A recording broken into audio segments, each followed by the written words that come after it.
For years, even decades, the Justice Department has known that flawed forensic work may have sent innocent people to prison.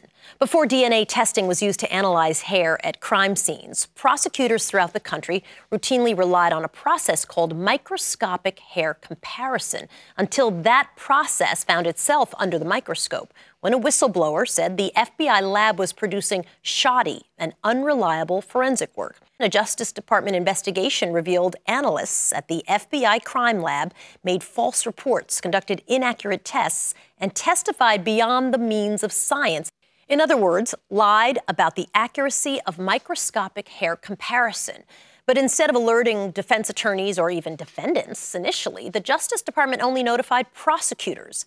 Elmer Daniels spent 39 years in prison based on flawed FBI testimony. He joins me with his lawyer, Emeka Igwe. It's nice to have you, gentlemen. Thank you for being with me. Thank you for having us, Soledad. You bet. Elmer, let's start with you. What was that day like, getting out after 39 years? Long time coming. I can't say that I couldn't wait for it, but I did. Did you believe that it would happen? I mean, 39 years is an insane amount of time. Yeah, I believed that it would happen at some point. Never doubted that I wouldn't see the other side of the fence. Because you would not admit to guilt for a crime you did not commit, that had an impact, is that correct? Elmer refused to admit guilt to something that he didn't do.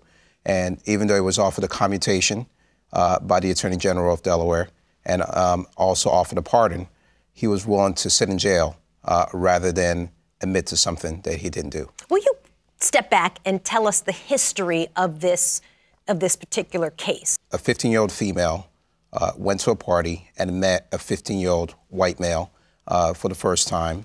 They both left that party, went to some train tracks in Wilmington, Delaware. While at the train tracks, their stories differ. The 15-year-old male alleges he engaged in sexual intercourse with the 15-year-old female. The 15-year-old female said, "We didn't engage in sexual intercourse." Regardless of whose story you want to believe, allegedly, my client came up to them and the 15-year-old male ran off and allegedly went to go get help. And my client, they allege, raped this 15-year-old female. That 15-year-old male changed his story 4 different times. And finally, after the 4th time, he was charged with hindering prosecution and charged with possibly being charged with this rape of this 15-year-old female. That's when, for the first time, he mentioned my client, Elmer. Michael Malone was an analyst with the FBI, and he also talked about the infamous double match, the strongest evidence in front of the jury. Tell me why this really became what you hinged a lot of your ability to get Mr. Daniels freed upon. And just a little background on Special Agent Michael P. Malone. He was a star of the FBI's forensic laboratory, and he testified in thousands of cases across the whole country.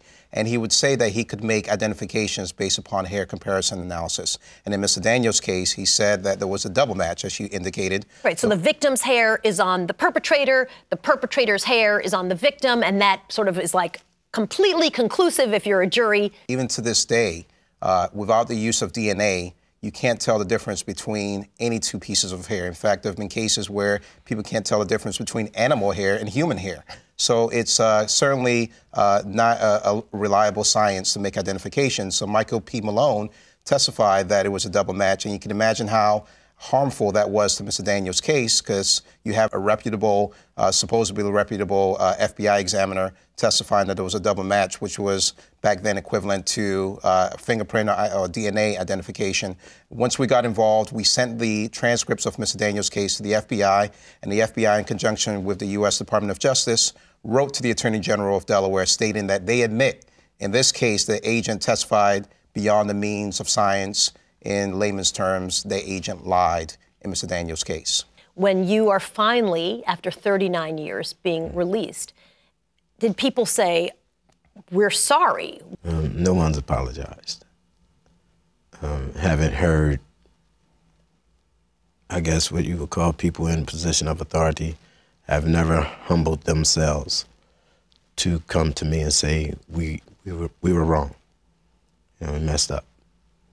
You seem very calm, but I think I would be furious. I mean, I'd be in a rage, frankly. It doesn't sound like anyone's being held accountable. Will they compensate you in some capacity?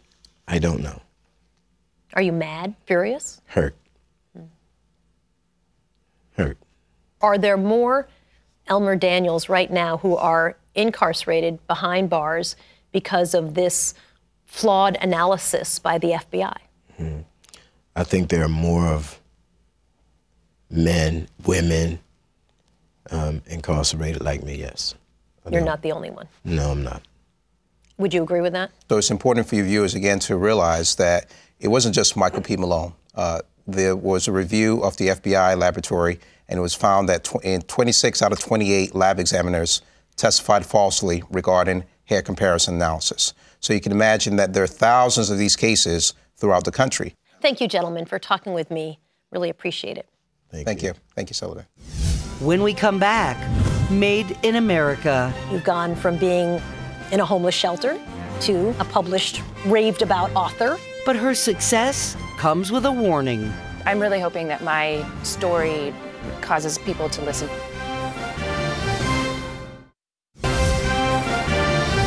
There are 80 million hourly workers in America, and nearly 2 million of those workers earn at or below the federal minimum wage of $7.25 an hour. There's a big gap between the minimum wage and a living wage. MIT developed a living wage calculator, which determined that a family of 4 with both parents working at minimum wage jobs would actually need 4 full-time minimum wage jobs just to meet their basic needs. And it's even worse, of course, if you're single. According to MIT, a single mom would need to work almost 140 hours a week just to earn a living wage. Those are more than just statistics for Stephanie Land. They were her reality. She has a new memoir. It's called Made, and it describes her life as a single mother struggling to survive working low-wage jobs. Stephanie, I'm so happy to have you with us to talk about it. Thank you very much. Thank you for having me. So start at the very beginning and what kind of brought you into your circumstances. I know you had domestic violence, you had no money, you had a child, and you found yourself sort of just now entrenched in poverty and alone with a kid. Yeah, it was a really bewildering position to be in because you think that, you know, your parents will be able to support you or my daughter's father would be more supportive. And suddenly I was very much alone and didn't have anyone to turn to for help. And so I was in a homeless shelter. So the thing that I found so interesting about your book, which is a fantastic book, was like the mundane details of how poverty just grinds you down. Why did you think that was so critical to put in the book? The first draft of the book didn't have that much of that in there because to me that was like describing how I'm making a peanut butter and jelly sandwich. It was so ingrained in my daily life and I thought it was boring. But my editor, she had lived experience with my situation and she said, well, wait, what happened between the homeless shelter and when you got your first apartment? And I said, oh, I was in transitional housing. And she said, no, you need to put that in there. I kind of referred to it fondly as a crushing sense of hopelessness. Bring us up to speed now. You start the book when your daughter is, what, 5 or 6. Today she's 11, and obviously you've gone from being in a homeless shelter to a published, raved about author. What else has changed? It's these tiny little moments of running out of toothpaste and finding that there's 3 more tubes underneath the sink. You know, there's always toilet paper. I never have to stress over how much milk I'm putting into my coffee. Do you think race has made a difference in the opportunities that you would have as a white woman who is poor as opposed to a black woman or a black guy who is poor? Definitely. I think my story is incredibly privileged. I mean, I did not grow up in systemic poverty. I grew up in the suburbs, and I am white. And because I grew up the way that I didn't think that poverty was my ultimate fate. And that's also a very privileged position to be in.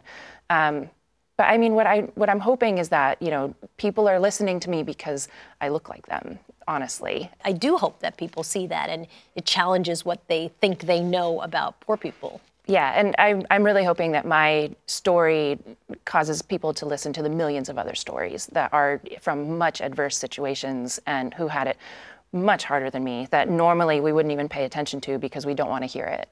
The book is amazing. It's It's called Made. Stephanie Land, I'm so glad that you came in to talk to us about it. Thank you. Thank you for having me. Congrats on the book, you bet. Thanks. Coming up next, why some scientists say the key to fighting climate change is to stop talking about climate change. Plus, where's my car? This new robot means you'll never have to ask that question again.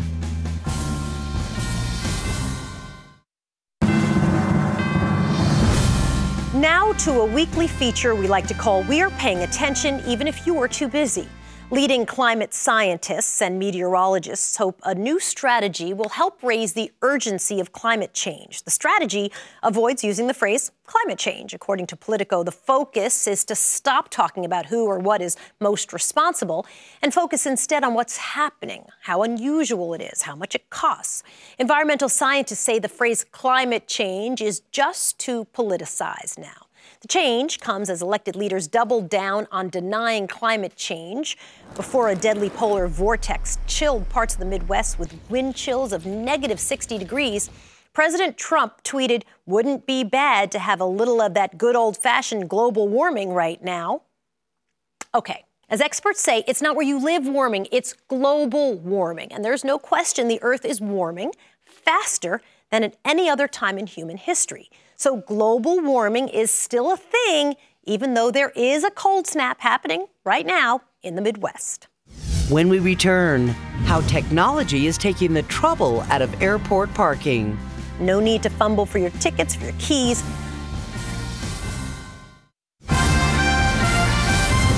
Would you trust a robot with your car? Later this year, travelers at London's Gatwick Airport will leave the parking to valet robots. Here's how it works. First, you drive your car into a covered drop-off zone. Then you confirm your parking reservation and your flight information on a touchscreen. But then you take your keys and you go catch your flight while Stan the robot, I am not making that up, takes it from there. The battery-powered robot slides its forklift-like arms under your car, lifts it up, tightly packs it into the parking lot. No need to fumble for your tickets, for your keys. Stan will use your flight information to have your car waiting in the drop-off zone once you return from your trip. That's it for this edition of Matter of Fact. We'll see you back here next week.